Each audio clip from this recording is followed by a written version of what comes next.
want to get to Sean, who is calling in from Oklahoma. Hey, Sean, how's it going? How's it going? Not too bad. So, homeopathy. Homeopathy, that's what we see from our call screener here who talked to you before the show. What's up with homeopathy, Sean? Hey, were y'all talking about that last week a little bit, like on supplements and the money people spend per year? Yeah, we did. So last week I had Phil Ferguson on, and we briefly touched on homeopathy. We didn't really go super into it. And in fact, we haven't really done like a deep dive on this program about it. But yeah, homeopathy is definitely on my radar, and it's something I watch out for. Okay, so when you say homeopathy, do you mean like vitamins and like, say, apple cider vinegar is homeopathy? That's a good question. What do we mean when we're talking about homeopathy? I think different people might tell you different things. Really, I don't know. I guess it's the stuff at Walgreens that, you can get over the counter that will give like extra effects for things, but it's not, they don't really make the same kind of medical claims that other kind of drugs do.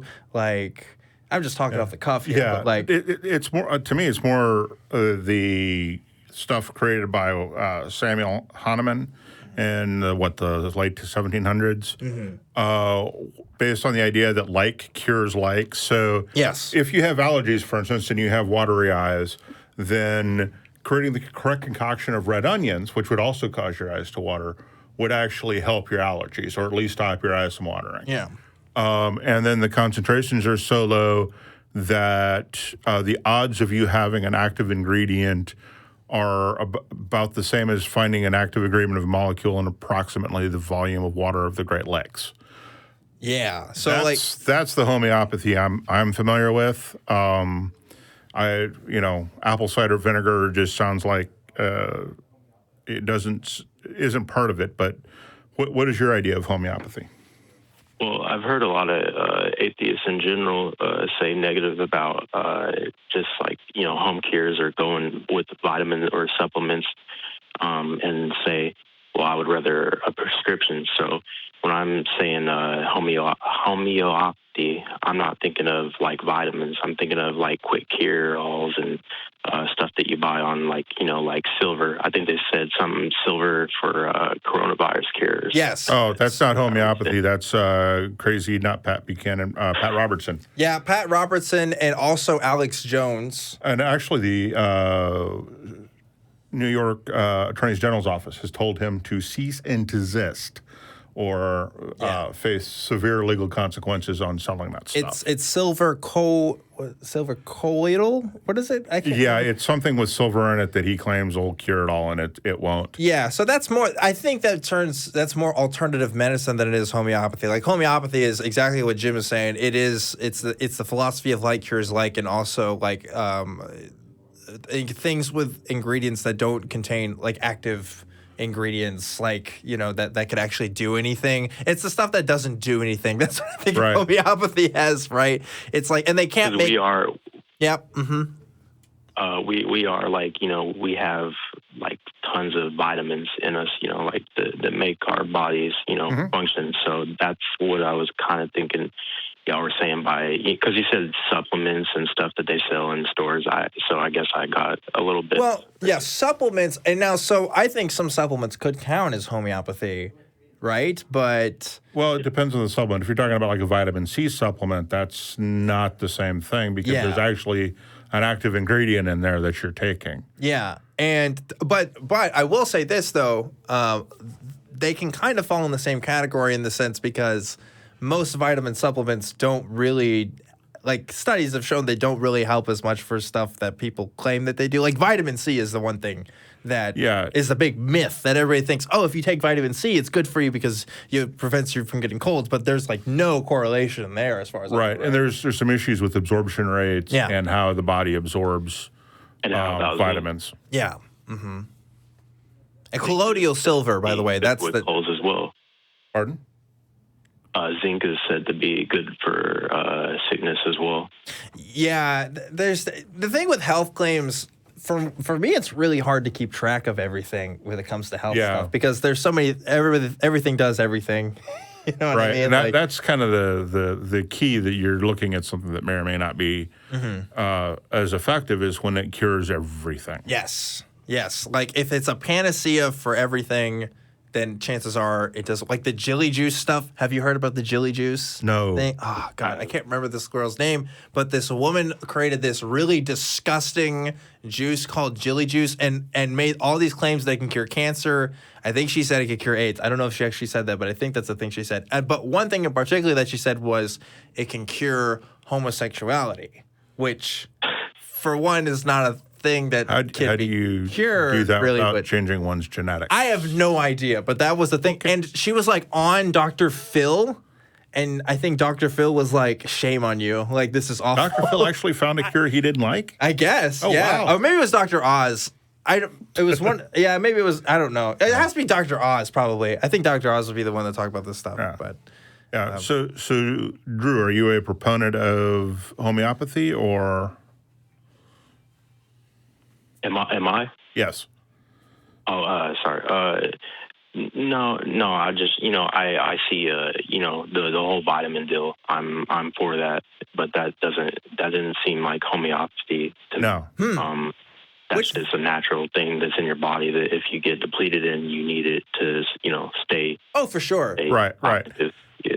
But I also think the general populace does not need vitamin supplements, right? Well, yeah, I think it depends. I mean, see your doctor and see what you're deficient in and what you're not getting. And then you have to look at the absorption rate of how the body absorbs it because there is some evidence that the body doesn't absorb everything equally or the same way. But no, I mean, supplements, In America's diet, it makes us deficient in quite a few options of vitamins, varies person to person. So that's why I said that. Yeah, definitely. Would definitely agree with that. Your diet definitely can be deficient. So. Yeah, I was trying to. So I had this thing when I was younger. Sorry, I'm looking this up now. About I had some white spots on my nails when I was a kid, and I found out that it's a specific. It's like a specific calcium deficiency. Oh, yeah. And zinc deficiency that I had when I was younger. And I didn't realize it until later. Like, oh, I just thought my nails looked different from everybody else. But then by the time I got older and looked that up on the internet, I was like, oh, I actually have a specific deficiency, which is the reason why that happens. So, yeah, it's kind of interesting. Yeah. But I still... I had a B9 deficiency, and that's commonly linked to depression. Also, B12 is linked to depression. I don't know how severe, but it is linked to it. So that's partially why I believe in, the whole vitamin deal. So. Well, I will say this, Sean, like if you find vitamins that you find are helping you, I think that's great.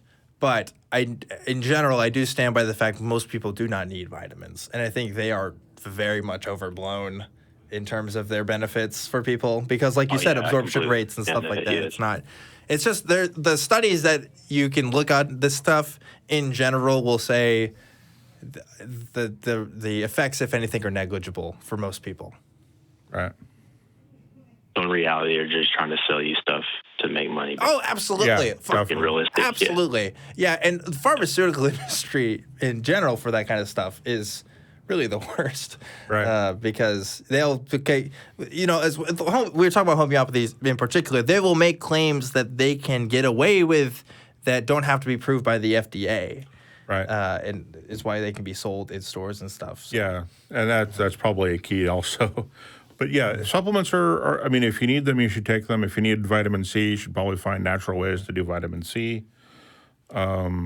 But yeah, no, I think the supplement industry is both overblown and necessary. So one of the our crew in the back just reminded me through message here that James Randi has a video. I don't know if you've seen this, Jim. Oh, yes. He takes this bottle of homeopathy pills and just chugs the whole bottle down. I think they're supposed to be sleep enhancement. Some sleep aid or I don't know, something. And he's like on stage in front of the audience, just chugs it down. He's like, all right. And then he just like does this whole speech or whatever. And he's totally fine. Right. Because it just doesn't do anything. So really interesting to see that. Because like if you saw a pill bottle of anything else, you'd be like, oh my God, that's crazy. But it's just, it's nothing. It doesn't do anything really. Yeah.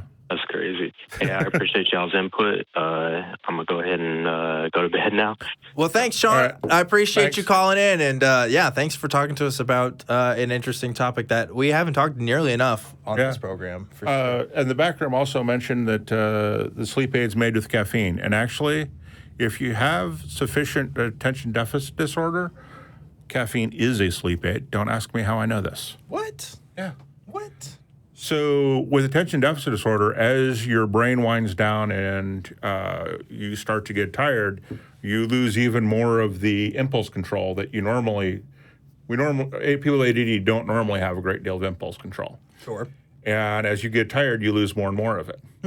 And you can actually lose it to a point where it's very difficult to fall asleep. So you self-medicate with caffeine. And we found this out before. We found out I had ADD in my because my dad would take me out to the midget races, midget cars. Oh, And I thought. Yeah, okay. I saw All the look right. on your face and went, no, cars. And we would always stop for a Coke afterwards, and we'd always, Dad always said, "Don't tell Mom, and she'll kill me." But I always slept really, really good after that, and they couldn't figure out why until I was finally, in the early '90s, diagnosed with attention deficit disorder, and the guy diagnosed me and said, "Yeah, that's actually a thing." So caffeine with attention deficit disorder and probably other. That's okay. I'm sorry. That's really interesting. I got to go back to the midget cars, though. What's a midget car? So they're very small cars that have no starter, so they get push started by a truck. Okay. And they're open wheel and open cockpit. Okay. So it's an engine, a body, a driver, steering, brake. Oh, it's like in the Little Rascals movie. They're just super small, fast. Oh, okay. They roll, they tumble. They're usually on a dirt track. They're quite a bit of fun to watch. And they're called midget. Has they are the small cars. terminology changed for that? Or I don't know. Okay. I'm a product of the 70s and all right. 80s. So. I guess that's a generational thing because unless that's the thing they do in the Little Rascals movie, which I'm pretty sure is. No, this is. I mean, these things are doing probably 70, 80, 100 miles an hour. Oh shit. Okay. Oh yeah, they're Can I fit in a midget car? probably not. Okay. Well, there goes that. I don't know. I mean, this was back in the late 70s, early 80s when we did it. So. Okay. Well, we'll test that out one day. Yeah. Live for sure. Patreon goal, perhaps. Maybe, yeah.